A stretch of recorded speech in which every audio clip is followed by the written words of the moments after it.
Jorge, this might have been a mistake putting this much makeup on such a hot day.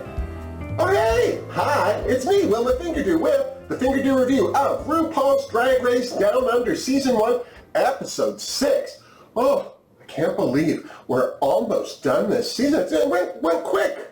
Except for the parts that didn't, I'm just saying. But before we get started, I need to thank some tipper-doos. First of all, I just want to send a shout out to Sean Putnam. He sent me a tip because he was having troubles joining my YouTube membership. By the way, I have YouTube memberships. The link's down below. But apparently, YouTube, in all its infinite wisdom, can be very complicated at sometimes, and also does weird things like not let you join a membership, desubscribe you from a channel. So I would just like to send out an extra hug and a thank you to Sean. I feel your pain. I know what you're going through. I have been cut off from channels I subscribe to for some reason as well. It's weird. They're constantly trying to fix themselves, and in my mind, the fact that they're constantly trying to fix themselves says either that they have a lot of problems that they can't solve, or they are on it. Either way, thank you, Sean. I also want to send a big old thank you to Tim Eller, and I want to send a thank you to Jennifer Valier, who also ordered a Wilma Pride sticker for her fridge. Don't forget to post that pic and tag me in it, Jennifer. Seriously. I also want to send a big thank you to Amy Rachel Campy, I love that last name, who said although she wants my channel to grow, she gets sad when channels she follows blow up and the hosts can no longer respond to her messages. So she's enjoying Petite Wilma right now. All I heard was Petite Wilma. I also want to send a thank you to Devon Lloyd from Instagram, who sent me some love this week. And if you haven't seen any of Devon's clips on Instagram, I've got his link right here, but check him out, seriously. He's a hoot. Now, let's get to it. Jorge, drink me. Oh, what is this? Oh, a nice coffee. I hope it's an Irish iced coffee. I think that's a Scottish iced coffee, I'm just going to say. Ooh, yummy. Okay. Delish. It's a little warm here in Toronto. I hope where you are, it's gorgeous and delicious, and you're able to enjoy the weather too. I just also want to take a moment to say I do have Wilma Pride merchandise available on Redbubble. This is the t-shirt. Isn't it gorgeous? Designed by Lar D'Souza. Hi, Lar! And basically, you can get this design on whatever the heck you want. Mugs. I have a mug right here. It's got feathers in it. But this is my favorite design mug too. There's two. There's a square one and this one. I like this one. But you can get it on stickers, magnets, any of these things. And all the proceeds that I would normally get from those sales, I am going to donate to Rainbow Railroad. They're a fantastic organization. I have a link down below to their organization if you want to donate to them directly, or even just find out more about the charity itself. But they help our LGBTQI family globally get to safe and welcoming shores, especially when they live in countries that aren't so great with LGBTQI members, I'm just saying. All right, so we started this week off by saying goodbye to etc., etc. The future of the human race as far as caring for finance is concerned. Maxie was just feeling proud as the oldest queen, sending a young'un home for once. Here's to Maxie. Good for you, girl. As the queens took a moment to relax, Karen expressed her frustration at being in the bottom three again. She was frustrated that the judges' expectations of her were higher than what they thought she was giving. Art Simone sympathized with her by pointing out that a lot of the other queens are coming into this competition as complete unknowns, and they don't have to live up to any expectations that the judges have of them, which was just a long way to go to shoot down Elektra for winning the last challenge, if you ask me, seriously. Let me say this, Elektra won that challenge fair and square. For someone like Art to suggest that having a bigger reputation is a hindrance is ridiculous. For her to imply that the lesser-known queens are getting a free ride due to their anonymity is insulting. If she's so good, why doesn't she prove it? I mean, wasn't she already sent home week 2? All I know is, if I were brought back into a competition without much explanation, I'd have worked my padded butt off to show why I was brought back.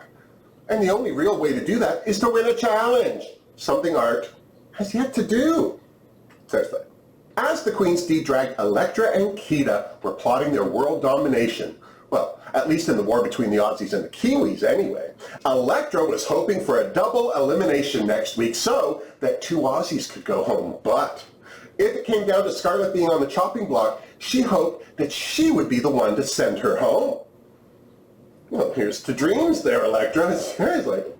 The next day in the workroom, the struggle was still real. The queens wondered what RuPaul had in store for them, and since they were all feeling a touch of the horn dog after being locked up for a couple of months with each other, Karen, for one, was hoping that their next challenge would involve the pit crew and a lot of their friends. By the way, Touch of the Horn Dog was the name of my autobiography in high school. Of course, the mere mention of the pit crew had all the queens salivating, but since it appeared that only Kita and Art were single, the other queens tried to hook them up. Something Art was loudly and insultingly against. Yeah, because Art's such a prize. Thank God a video message from Australian comedy troupe Auntie Donna changed the subject right quick. For those of you who don't know who Auntie Donna are, I'll put a link to their YouTube channel here and a link to their Netflix special in the description box down below. Seriously. And then there was Ru with this week's mini challenge and an answer to Karen's prayers because they were going to play What You Packin' Down Under with a very extended pit crew. One at a time, the queens had to guess what animal the selected pit crew member had in their shorts, based on a list of clues. The more clues they needed to hear, the less points they'd win. Some of the panty critters included a duck-billed platypus, a kangaroo, a cockatoo, a koala bear, a very long-necked flamingo, a sheep, and a wide-mouthed shark. Well, needless to say, I almost passed out. So did a few of the queens by the look of things, but when it was all over, the queen who got to the critters the quickest was Maxie Shield. Good for Maxie. And then it was time for the Maxi Challenge, and it was one of my fave challenges of all times, the Makeover Challenge. The queens would be making over members of the Falcon Rugby team, a gay rugby team in New Zealand. I'm just going to say, here's the gay rugby teams everywhere. It's terrifying. Because she won the mini challenge, Maxi got to pair up the queens. I thought she did a great job. She didn't throw anyone a curveball like, well, some queens thought she could have. Scarlett Adams. And for the most part, gave everyone, including herself, a rugby player that could be made to look like family without trying too hard. Talk about a team player. Maxie gave Karen Wolf. Did anyone else pass out there when they heard that cute boy's name? It's always the sweet ones. Elektra got Farah, Scarlett got Brad, Art got Jonah, Kita got Carl, and Maxie got Dan. For the most part, none of these rugby players had done drag before. One of the big questions for Maxie was, would Dan be shaving his beard? Elektra thought that the hardest transformation would be Kita and Carl because, well, as she put it, Carl is cute and Kita's a good friend. It's crusty. I thought that was a little out of line because if there's one thing we've learned over the years, it doesn't take a handsome man to make a beautiful woman. It just takes a lot of makeup. But then, it was Elektra who was throwing shade, and well, what does she know about makeup? Right away, Maxie asked Dan if he was going to be keeping the beard. Maxie was very diplomatic about it and kind of left it in Dan's court. Personally, I would have let him keep it and then asked him to paint me with it. What? I'm an aficionado. Elektra was pleasantly surprised at Farrah's ease in wearing a corset and that she didn't mind it being tied tight. Personally, I'm surprised at how tight she let Elektra tie it. I know it sounds like a euphemism. It's not. Art's partner Jonah was the slimmest of the bunch, but seemed to have the most problems getting cinched, while Kita and Carl seemed to have no trouble with their corset. Carl must have known what he was getting into when he saw Kita's green bondage pants. Probably not the first time he's been tied up, is what I'm saying. And then it was time for heels. For the most part, it wasn't good, but then it never is. There's usually one in the crowd who is a natural, and in this group, it seemed to be Farah. I suspect that tight corset had something to do with her maintaining her balance. I'm just guessing. But if the rest of them were having balance issues, adding tatas weren't going to help. Although, Carl didn't seem to care as long as he could make them bounce up and down. I just think he is pulling that face while he did it was a little disconcerting. And by disconcerting, I mean frightening. I mean, that's a lot of chin is all I'm saying. Art wasn't worried about any of that. Her main concern was to make Jonah's personality shine. Personally, I would have focused more on making her look like me, but we're different people. Brad told Scarlett that he and Carl were partners. I couldn't tell if Scarlett was surprised or disappointed, but all that went out the window when Brad used the phrase, run it up the guts, which I'm sure Scarlett thought meant something way different than Brad did. Of course, it's hard to tell with him wearing that wig. And then it was time for wardrobe. For the most part, it looked like everyone fit into their outfits. Art obviously had some alterations to do, but Scarlett had to full out make a whole outfit for Brad. But the way Art went on about it, you'd think that she was recreating couture and not just taking something in. But oddly, as hard done by as Art felt, she still had lots of time to slag off everyone else in the workroom and their daughters. Rude. And then it was elimination day. For the most part, the rugby team was feeling their nerves. Needless to say, there was a lot of shaving going on, especially where Dan was concerned. This would be the first time he shaved in 12 years. And of course, he looked gorgeous when he was done. Cute! Electra was worrying me by putting all that white makeup on Farah. I mean, I know makeup isn't her strong suit, but let's hope she had more planned for her mug than a whitewash. Seriously. While Electra worked on Farah's face, they had a great talk about being male and representing a masculine image, especially if your night job is doing drag. It's a common story about queens being single or closeting themselves around partners because of the negative attitude even gay men have towards drag queens. Let's hope that's finally changing, seriously. The one queen who was impressing the hell out of me was Kira. She only had half of Carl's face done, and already the family resemblance was obvious. Art didn't seem to agree, although if I had been her, I would have been more worried about putting a face on my drag daughter than worrying about the faces of others. I mean, seriously, how long does it take Prozac to dry on someone's eyebrows? I'm asking. Personally, I felt bad for Jonah because he looked like he was an afterthought where Art was concerned. Bless. Someone else who was having makeup issues was Scarlett. Obviously, she's never painted anyone else. Of course, I'm not surprised. I didn't say selfish. And then it was time for the runway. And all I have to say is, wowie, wow, wow, wow. This is now my favorite RuPaul outfit ever. From wig to heels, I thought she looked stunning. Michelle was there looking marvelous in mesh, and Reese looked lovely, as he always does. Category is Drag Race Resemblance. Up first, ketamine and phenamine. Well, I was just amazed by this transformation. Not only did they look alike, I was having trouble figuring out who was who.